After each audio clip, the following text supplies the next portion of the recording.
सिर्फ भारतीय उपमहाद्वीप में पाए जाने वाला स्लॉथ बेयर विश्व में पाए जाने वाली भालू की 8 प्रजातियों में से एक है।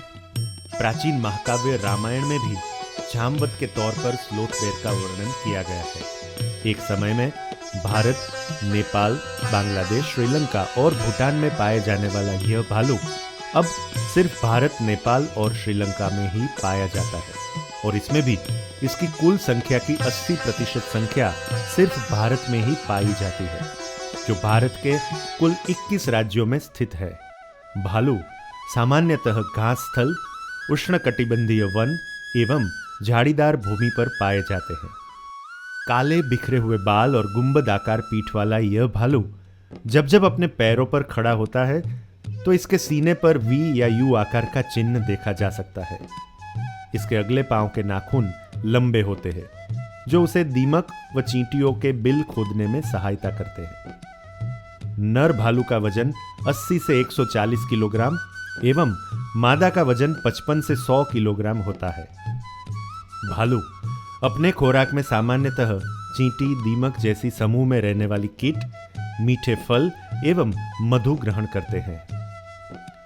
मई से जुलाई के महीनों के दौरान प्रजनन करके मादा आमतौर पर 7 से 8 महीने के गर्भकाल के बाद एक सुरक्षित और अंधेरी गुफा में 2 और कभी-कभी 3 बच्चों को जन्म देती है और 1.5 महीने तक गुफा में ही रहती है। बच्चों को तब तक माता की पीठ पर सवारी करते हुए देखा जाता है जब तक कि वे 1 वर्ष के नहीं हो जाते और 3 से 4 साल की उम्र में प्रजनन योग्य हो जाते हैं।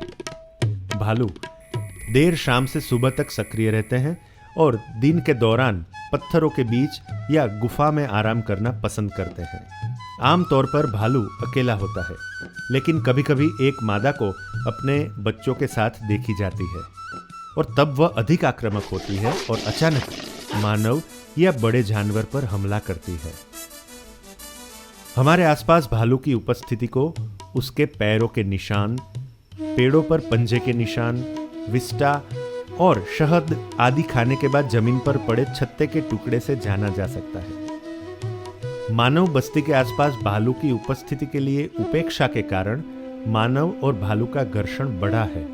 भालू के हमलों में कुछ लोग अपनी जान गंवा चुके हैं या घायल भी हो गए हैं और इसके प्रत्युत्तर में मनुष्य भी भालू पर हमला करते हैं और कई बार मार भी डालते हैं। भालू एक मांसाहारी जानवर नहीं है और जानबूझकर हमला भी नहीं करता है। फिर क्यों यह संघर्ष?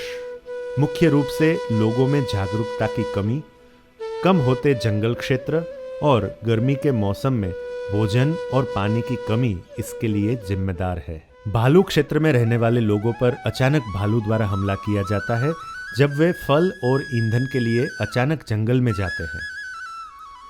भालू के हमले को रोकने और इसके साथ सह अस्तित्व के लिए कुछ बातों का ध्यान रखना चाहिए, जैसे कि भालू की उपस्थिति के संकेतों की पहचान करके भालू की उपस्थिति की सूचना निकटतम वन विभाग को देनी चाहिए। जंगल में समूह में ही जाना चाहिए। अंधेरे के समय में टॉर्च और छड़ी को साथ रखना चाहिए। यदि भालू मौजूद है तो जोर से शोर करे ताकि जानवर अपने मार्ग को बदल दे। जंगल में पेड़ के नीचे आराम करते समय उस पेड़ पर उसका भोजन, फल या मधुमक्खी का छत्ता नहीं है, यह निश्चित कर ले। यदि भालू के साथ सामना हो जाता है तो शांत व स्थिर रहने का प्रयत्न करे व तुरंत ही जमीन पर उल्टे लेट जाए और मुंह को कपड़े या हाथों से ढक ले। भालू को उकसाने का या उसका पीछा करने का प्रयत्न ना करें।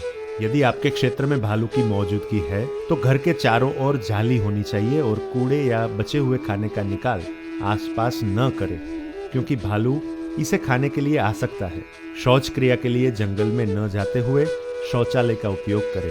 भालू संरक्षण हमारा कर्तव्य है, अन्यथा यह बांग्लादेश की तरह भारत से भी लुप्त हो जाएगा। इसलिए इसके निवास स्थान की रक्षा की जानी चाहिए और भालू के बारे में जागरूकता फैलानी चाहिए। यदि हम बाघों, एशियाई शेरों और गेंडों के संरक्षण के लिए प्रयास कर सकते हैं तो हमें अब भालुओं के संरक्षण के लिए भी प्रयास करना ही चाहिए। नमस्कार, मैं हूं अमिताभ बच्चन। ये हमारे लिए अत्यंत गर्व की बात है कि स्लॉथ बेयर, जिसे हम अपनी भाषा में भालू कहते हैं, स्लॉथ बेयर केवल भारतीय उपमहाद्वीप में पाए जाते हैं। उनके पास भी ईश्वर के द्वारा रचित धरती पर निर्भयता से जीने का अधिकार है।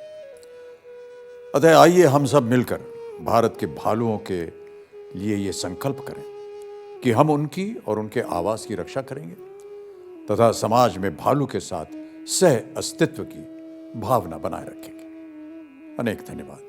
नमस्कार।